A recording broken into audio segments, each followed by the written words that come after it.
first paper, Dr. Joyita Adia. The title of her paper is Indian Epistemology and the Cessation of Suffering as Soteriological Inquiry. If you are there, fine, please go ahead with your paper. I sent you to hide and then I sent the picture. First PPT is there. Again,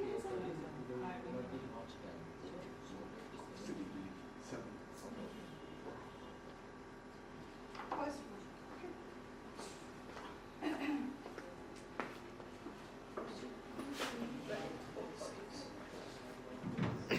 Good afternoon, everyone. I would like to convey my thanks to the organizer of the seminar. I beg your pardon that I have missed my session yesterday, and I would like to thank our principal, ma'am. Highly, I'm grateful to you, ma'am, that you have given me the opportunity to present my paper. Thank you so much. My regards to present erudite teachers and my mentor, Professor Lopamudra Chaudhary. The title of my paper is Indian Epistemology and the Cessation of Suffering, a Soteriological Inquiry. The objective of this paper is to establish a connection of Indian epistemology with soteriology. Now, what is soteriology? Soteriology is the doctrine of salvation. It comes from the Greek word soterion, that means salvation. And now what is epistemology? Epistemology, we know, a branch of philosophy that deals with knowledge. Okay. Now, we have epistemology in Western philosophy, we have epistemology in Indian philosophy. But the perspective, the consideration towards epistemology, the approach of epistemology is different. Like in West, we see that epistemology, philosophers deals with knowledge, its definition, its attribute, okay. But in India, knowledge has been considered differently. Like knowledge has been used, considered as a means to achieve a higher aim, that is salvation. Like I would like to quote a slok, the meaning of a slok from Vishwakarma. Now, apart from Charvaka, Jainism, Buddhism, Nyaya Vaisheshika, Sankhya, Mimamsa, Yoga, Vedanta, all of them, they have their different approaches, different way of viewing the world. Okay, they are different theology, they are different theory. But in one point, and also see, we know that Nyaya and Bodha, they are they are rival actually. But in one point, all of them are standing in one group. That is what? That is ignorance is the cause of suffering, and knowledge is the way to cease this suffering. Knowledge is the path for complete cessation of suffering. I would like to focus this, like see, in Jainism, there are 5 kinds of knowledge: Mati, Sruta, Avadi, Manapariya and Kevala. And they consider Kevala as the highest form of knowledge, and they believe that through Kevala, one can cease all the sufferings, achieving the Kevala knowledge. In Buddhism, we know there are 4 noble truths. Life is suffering, suffering has a cause, suffering can be ceased. There is a path leading to the cessation of suffering. And through the knowledge of these 4 noble truths, one can achieve salvation. Now in Nyaya Vaisheshika philosophy, Nyaya philosophy holds that false knowledge binds the soul and true knowledge liberates the soul. The knowledge of the categories, according to Nyaya and Vaisheshika, both they believe that knowledge of the categories can cause complete cessation of suffering or Atmantik Dukkha Nivriti. In Sankhya Yoga philosophy, it is a dualistic philosophy, and the two fundamental entity, that is Prakriti and Purusha, and the knowledge of the difference of Prakriti and Purusha only can liberate a soul.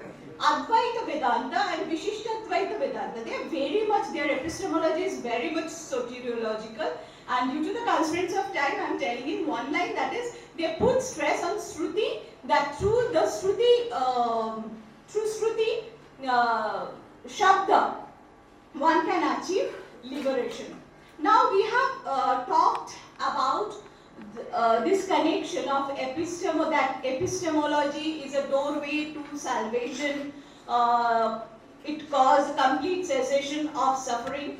But what is the point of discussing all these things? What is the relevance of these discussions in modern times? Actually, when we understand what is the true purpose of knowledge, there will be a new genesis within us. We will cultivate a transformation of understanding within. And all the root of our suffering is our desire. We are all running after materialistic objects. Once we know what should be the object of our pursuit, we will control our desire. There will be less suffering, physically and mentally. Thank you. Thank you. Thank you very much. You have just taken a little more than 6 minutes, although you were given 7 minutes. And your topic is very, very vast. And yet, with the help of some graphic depiction, you try to explain your topic. So now the paper is open for discussion.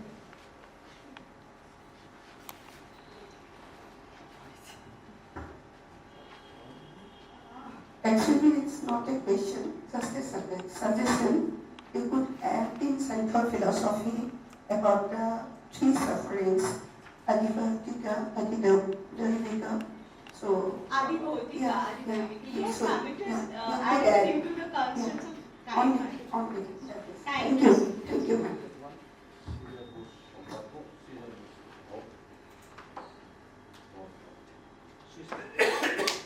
Sir, do I have any suggestions from you? Thank you very much, Yogita.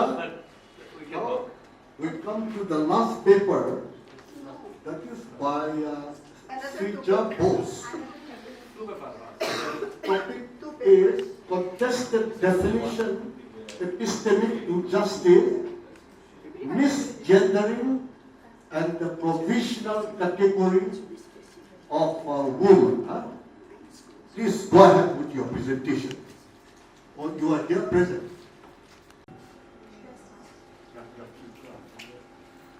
Good afternoon, everyone. The title of my paper is Contested Definitions, Epistemic Injustice, Misgendering, and the Provisional Category of Woman. This paper explores how misgendering harms trans people, especially non-passing trans individuals, as cisgender. By taking a transgender perspective, the paper focuses on non-passing trans women whose experiences reveal how deeply gender norms are tied to appearance and social expectations. It argues that passing can almost seem like a form of privilege, and that language should be ethically evaluated based on its impact. Next slide, please. Traditionally, we can see that gender has been understood by a binary lens, that is, being a man or being a woman. That idea of a binary gendered sense or lens is also known as called cisgender. However, there have been protests and uproar from people who do not conform to that standard, which is why we can understand that gender is now more of a spectrum. Therein, there are two identities. Next slide. Thank you.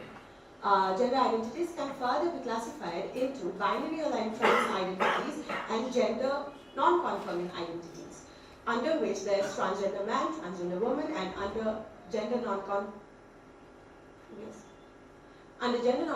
identities, we have non-binary, genderqueer, and agender identities. There are many more such identities. Misgendering harms transgender and gender non-conforming people, in three key ways: psychological harms, moral harms, and political harms. To understand the employment of the term woman, we can use two approaches: the intentional method, which looks at the meaning or the criteria of the term; the extensional method, which looks at who society actually applies this term to. For this, let us take the help of a hypothetical case of a late transitioning, non-passing transgender woman. Let her name be Laura. To assess whether Laura qualifies as a woman involves reference to biological, social, and psychological factors. In cases of uncertainty, however, it is deferred to medical or psychological experts whose specialized knowledge is deemed more authoritative than the individual self-identification of a person. However, this can also reveal underlying epistemic hierarchies that prioritize external validation over personal experience in gender classification. For example, homosexuality was wrongly labeled as a mental illness until people affected fought to change the view, and similar changes happened for transgender identities after their communities challenged old medical definitions. Thus, gender recognition is not merely a question of accurate classification, but of ethical responsibility and social justice. Relying on majoritarian language can harm and exclude transgender people. However, therefore, language norms are not neutral and should be reconsidered when they reinforce social inconsistencies and harm marginalized people. Kapusta here argues that using gender terms is harmful and can be ethically challenged even in academic language. She identifies two forms of misgendering: exclusion and marginalization. Thus, philosophical definitions of woman must be judged not just by theory, but by asking what harm they might cause if applied in real life. Further, family resemblance theories like Corvino's risk treating some transgender women as less legitimate than by introducing degrees of womanhood. By separating classification from ethical naming, they may offer recognition that feels patronizing rather than affirming, undermining self-identification. Such models can reinforce harmful gender hierarchies and contribute to exclusion and injustice. To conclude my paper, I would like to state that philosophical theories about gender should not just aim to define who is or is not a woman in abstract terms. They need to reflect on how the lived experiences of trans people actually are and understand them. For non-passing trans women, recognition and respect as women is not just about logic, but about dignity, inclusion, and justice. This means listening to trans voices and creating theories that support rather than undermine their humanity. Thank you.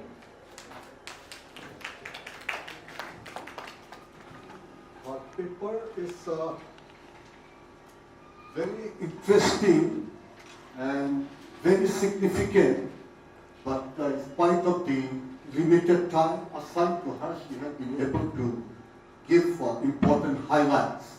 And it's very, very important. Most people misunderstand, misjudge, and they are also harmed. So it's very, very important. So now the paper is open for observation or comments or questions or even suggestions. Yeah, yes, Professor Fala. Yeah, thank you so much for this interesting paper. It's a good one. I enjoyed it, but I have few suggestions. Okay, number one is your paper appears to me as though it is a universally accepted kind of one. But if you look at, especially with regard to the gender, when you look at the cultures, different cultures have different ways of dealing with the binaries. So there are very non-conformist binaries, binary attitudes within the cultures across the world. So if you miss that, or if you don't qualify what you are saying, then you will be in trouble. So please be careful about that. You know? Because, for example, if you look at Indian tradition, you will find that many places non-binary conformism exists. Okay, so you have to know what is already there in the culture. Otherwise, people will point out that. Okay. Thank you so much, sir. Other observation or comments? Or a suggestion for her? Yeah, please. Okay. No, I was just wondering that for a robot, gender is so unimportant, isn't it? We never take into consideration the gender of a robot. As she was presenting, I was thinking the difference. Sometimes we tend to confuse between a human and a robot, but other than science fiction movies, gender doesn't play any role in framing a robot, right? I mean, maybe for specific purposes, that is a different issue. I would like to add something to this. Even though we think that gender, when it comes to AI or robot making, it's not quite important.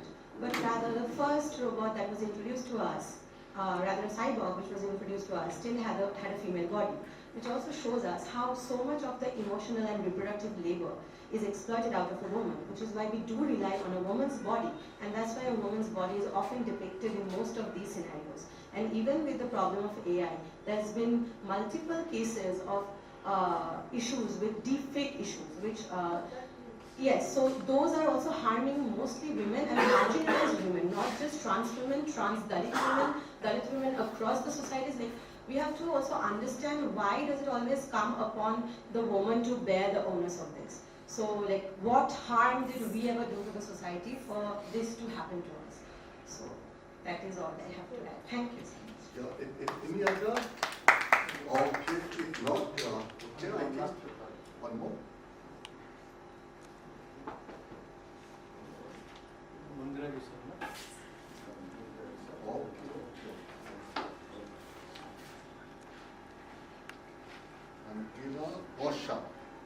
Beyond the binary, how gender, sex and sexuality, fluidity, epistemology from Western standpoint to Indian Titiya Prakriti.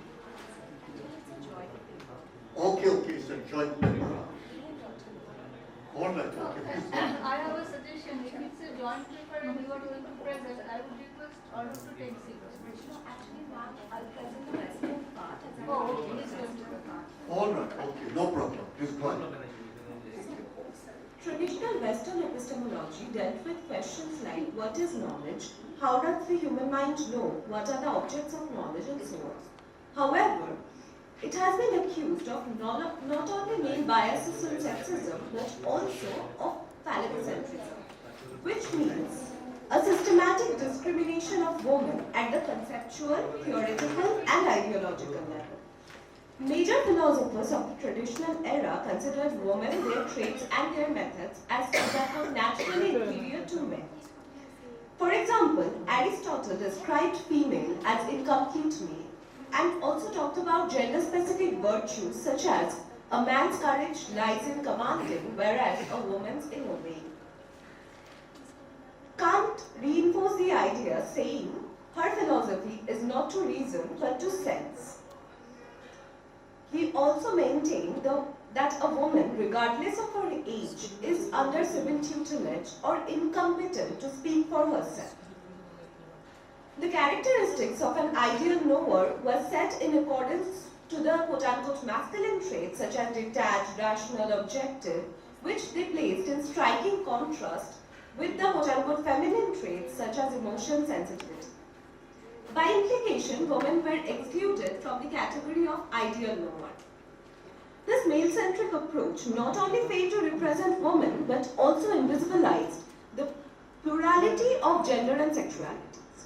We also need to keep in mind that the concepts of gender, sex and sexualities were not also static but were going through significant changes during this time. During the traditional era, the dominant narratives regarding gender and sexualities were marked by the strict binaries of masculine, feminine, compulsory heterosexuality, biological determinism, and natural attitude. With the changes brought in by psychiatry and feminist scholarships, the understandings related to sex, gender, and sexuality also started to change. With the introductions of the concepts like gender role and gender identity, the process of distinguishing between sex and gender started to emerge. The discrimination against women, even in the epistemic domain, was based on the idea of the quote-unquote essential differences between men and women rooted in biological ideas. Therefore, the emergence of the distinction between quote-unquote biological sex and quote-unquote psychological gender opened up the avenue to challenge the male-centric biases in every domain, including epistemology. Feminist epistemology reflects on how things are, analyzes their injustices, and explores how we ought to behave as knowers to transform those specific unjust circumstances into circumstances that will advance inclusive knowing practices and advance knowledge. Feminist epistemology focuses on situativeness. It takes into consideration the different backgrounds, different bodies, and other differences of the knower which affect their lived experiences. Among the various categories of feminist epistemology, feminist standpoint epistemology emerged earlier. They argue that the marginalized groups, because of their experience of being marginalized, experience an epistemic advantage. However, on the other hand, feminist postmodernism argued that the category of woman is not a coherent whole. They criticized the dominant feminist theories by arguing that the theories from the white middle-class women authors either exclude or inferiorize lesbian women and the women of color. Judy Butler questioned the concept of woman as an epistemic category and rejected the idea of universal femininity. She argued that not only gender but sex is also a social construct. She questioned for the inclusion of the experiences of trans women and non-heteronormative individuals. Her work is considered to be foundational to queer epistemology. Queer epistemology points out the exclusion of queer people and challenge the traditional cis-heteronormative ways of knowing. It focuses on embodied knowledge, narratives, art, and dialogue, rationality, and queer joy as avenues to acquire knowledge. Good, very good. Okay, next part, please go ahead. From this part, as it seems that it is kind of as the evolution with the evolution of the society, many things have evolved, and there are certain things which is a strict part of knowledge and advancement that has happened only in the Western society and Western civilization. However, because of the time constraint, I am not going into the deep detail, just referring a few things that first of all, this is the same soil that is an Indian soil, where at some point of time in Parashar we can find for which in India a person has to wrestle with the society just about 2000 years later for widow remarriage. And in Parashar we can find that Nashte Mrithe Pravarjite Klibecha Patite Pado. And then again, in the context of, if we consider the gender issues, with all respect to the observations that were portrayed by Mandira, by the different philosophers, whether or not that is a social construct, my question is that why we cannot conceptualize this, whereas it is already available in India, to consider it as something, a natural construct. Because again in Parashar and in Satapat Brahman we can find, while that was placed as an example, a father and a son, they were just roaming, and when they found an eunuch, the son asked a father that whether that is a Rakshasa. Pita, ki te Rakshasa? The father is answering, no, te Ardhanarishwara. So in that case, we only conceptualize Ardhanarishwara in the religious text and scriptures and in the religious framework. But here, a father is referring, and that was found, that can be found in Shatapat Brahman, that such people were normally accepted by the society. Otherwise, the father's answer would have been something different. third case is if we consider any literature as a reflection of the society, then again this is since this is a very well-known issue, that's why I'm just referring it, rather mentioning it, the issue of Shikhandi or Shikhandi. Rather, I should put it like in this way, Shikhandini to Shikhandi in Mahabharata. And in Sadharma Sutram, Shrutokirti has clearly stated, and this is very important, this final two observation and two things. One is Shrutokirti's point that if it is created by God or nature, but if it is knowable, then why can we not consider it as natural? And last, I conclude with this, when in Arthashastra, however we find Kautilya is saying that same-sex marriage is not acceptable, and because of so many same-sex marriage, these such and such people should be outcasted or schalita, considered to be as schalita. That means there were many same-sex marriages, at least Kautilya had observed. Otherwise, that particular emphasis of the term many wouldn't have been there. Thank you very much. I am really grateful to Principal Ma'am for allowing us to present these papers. Thank you very much. Well, very, very interesting. Gender term deployment wrongly, very often we do. And even great philosophers, not only Aristotle and Kant, but a lot of us I have observed in many academic forums, so many, not only men, but women themselves, unconsciously and intentionally and sometimes inadvertently, they always use, like for example, man, nature, man, Aristotle is a man, so is mortal, therefore he is mortal. So we always use men to include even women, thereby women as a separate category is being hidden or suppressed. And including women scholars, unconsciously all of them they use it. So in this direction, I think these two scholars' joint paper is trying to conscientize us that we should be a little more conscious, like John Austin's use of the term can also influence our behavior in a very subtle way. Therefore, it's very important to be very conscious, very, very important paper. And in the West, particularly even in Australia, every 26th January, there will be gays, queers, everybody will have almost naked and demonstrating, having a rally to defy the society, even including orthodox and dogmatic religious people, to make fun of them, to caricature them, to convey their point. So it is in that direction, two of the joint presenters have very beautifully highlighted. It's very, very nice and very meaningful. So give a clap. Yeah, I just want to point out one thing. Yeah, thank you so much for this interesting one. Actually, there is another story from Mahabharata that I don't know. Aravan story. If you don't know that, this is a very important one. Aravan is a son of Arjuna and Duduki. Yes.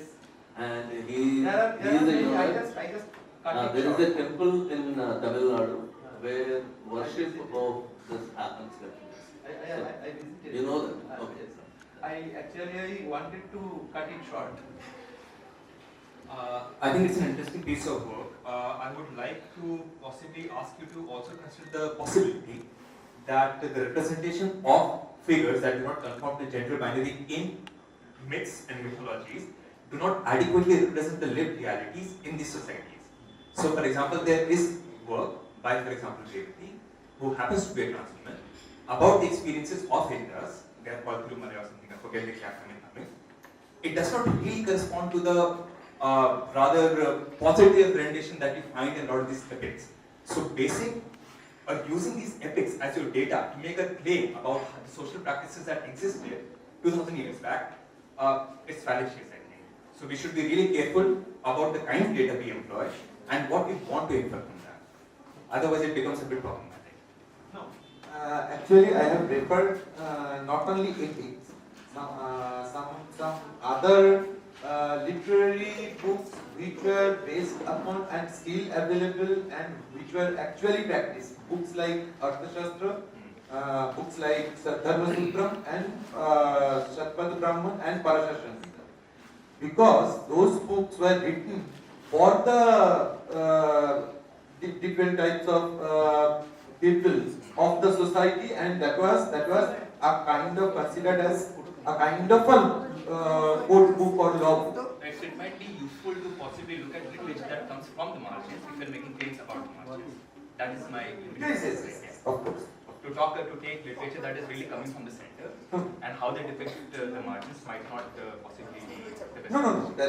I just actually in the whole paper we have explained the things from different dimensions. Because of the time constraint, I have simply referred certain things which were available.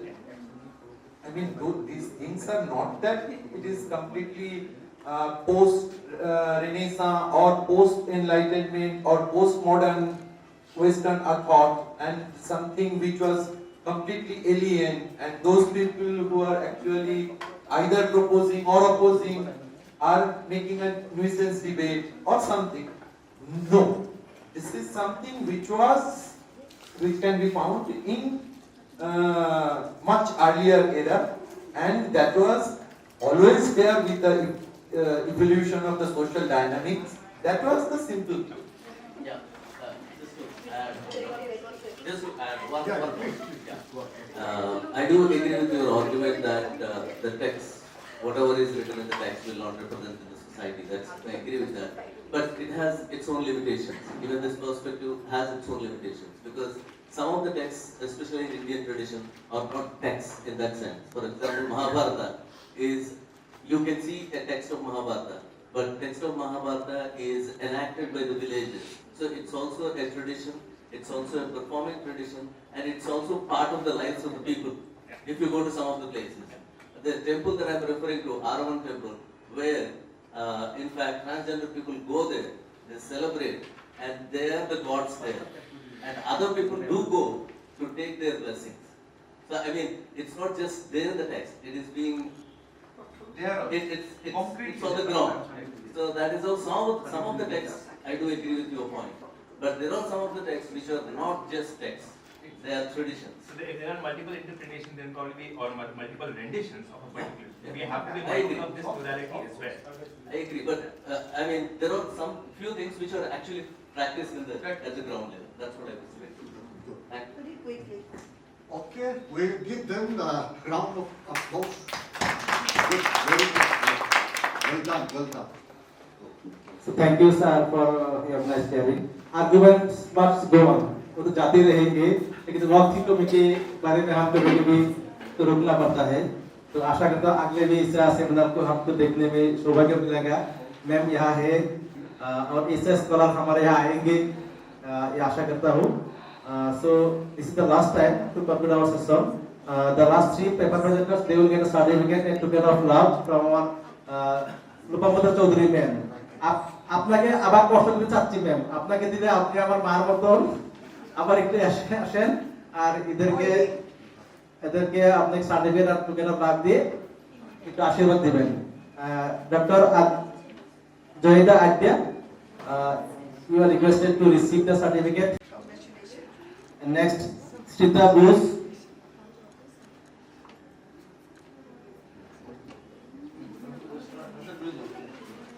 Shrita Bose, you are requested to receive your certificate and token of love.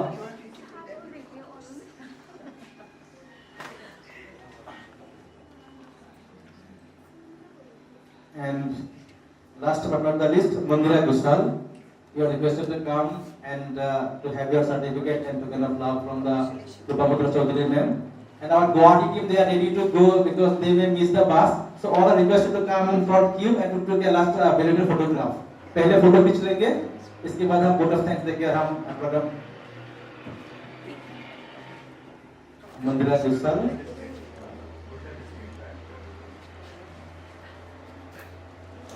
May I request our Mao sir, our respected Bala sir, our Vikram sir, Ashok sir, our and we all have seen the effort of a single person, how she ran from pillar to post to conduct the seminar. And 2-3 more important things I would like to tell all of you, because when we conduct seminars, there are tea breaks, loss of time. The way she had offered us tea and snacks, diabetic like me could sustain. I mean, the time was saved. And so many papers. And third thing is the presence of a medical team. We never do that. So this is something very exceptional. So we wish good luck to the college and hopefully very soon a Department of Philosophy will be there. Thank you, sir. Sir, one sentence from your mouth. What to say? I really enjoyed being here, and thanks a lot to Dr. Namita Kalita. As I said, even before my presentation, I mean, she was there from the beginning. No? In between also, she called with a tourism and said, you have to come. And actually, I don't have leaves. Next week, I'm supposed to go to some other university for a conference. I cancelled that. I said, I gave a word to her, I should be here. That's what I'm here. And I'm so happy that I had come here. And everything went so well. Yeah, meticulously you have organized. She already mentioned all that. But I also see the coordination from other friends who have joined, who have come, students and other friends.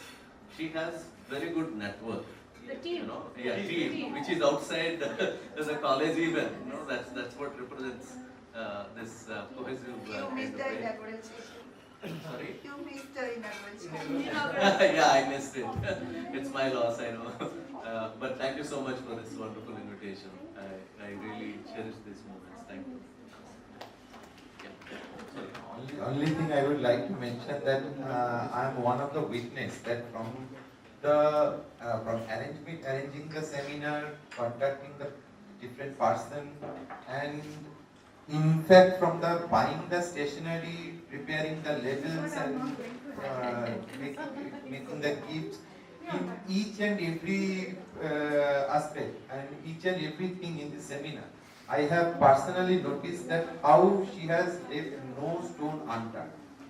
I have my deepest regards for this single-handed show, and at some point of time, even she ma'am called me around 10:30, 11 to say certain things that this has done, this much is still left, and what is your opinion? And I am just nobody, a trivial philosophy student, but since we had a good relationship, and madam in each and every moment she has informed me that this is the thing that has done, and these are the things that are yet to be done. But I found that in each and every point that was under her supervision. Really, really a wonderful leader this college had. I mean, wonderful architect the student have. Thank you. Thank you. Vikram sir, one sentence. Thank you everyone who is part of organizing this important conference, and I am extremely thankful to you. And we have come to know now for the first time, but I'm sure like this is going to be long-term friendship. And as a colleague, I really respect now this small place. We have made such a grand celebration of this academic event, and hearty congratulations. It's not an easy task, we all know. Chairing a 3-day conference is very tiring, and you will successfully do it. Amazing. Thank you. Thank you, sir. Kashyap sir, one sentence. You were engaging today all day, online, offline, paper presentation, wiki presentation, all the day you are busy, but last sentence, not the least. I would like to thank the principal and all the staff and the students of this college. They made us feel at home, and I must commend them on the fact that they managed to run this whole thing efficiently.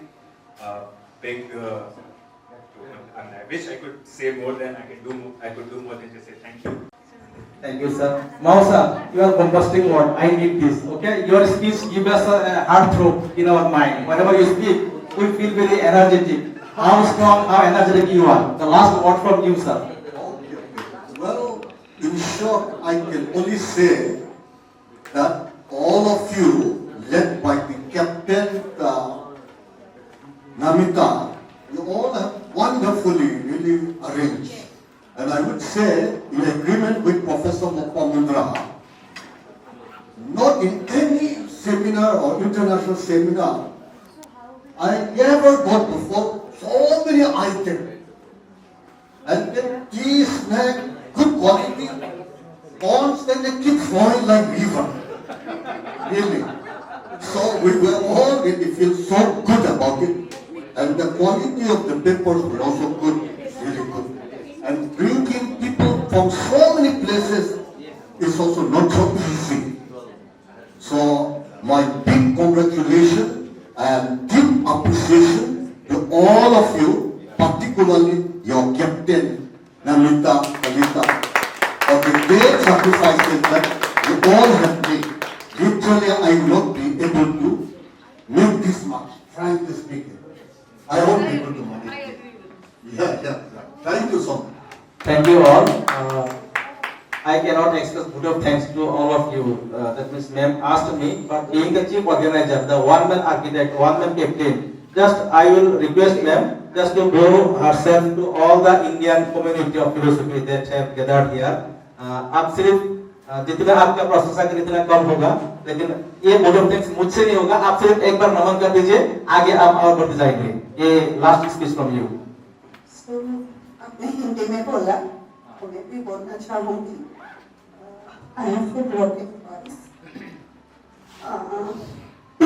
जब आप सफेद कपड़ा पहनकर आते हैं, जब आप सफेद कपड़ा पहनकर आते हैं, तब आपको एम्बुलेंस जैसे लगते हैं.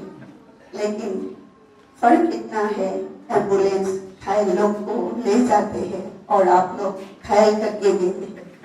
So thank you everyone, and I apologize for all the inconvenience.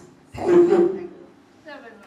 Thank you so much. Now it's time to respect our country. Let's stand and to join our national anthem. So all of you are requested to stand on your position and let's end.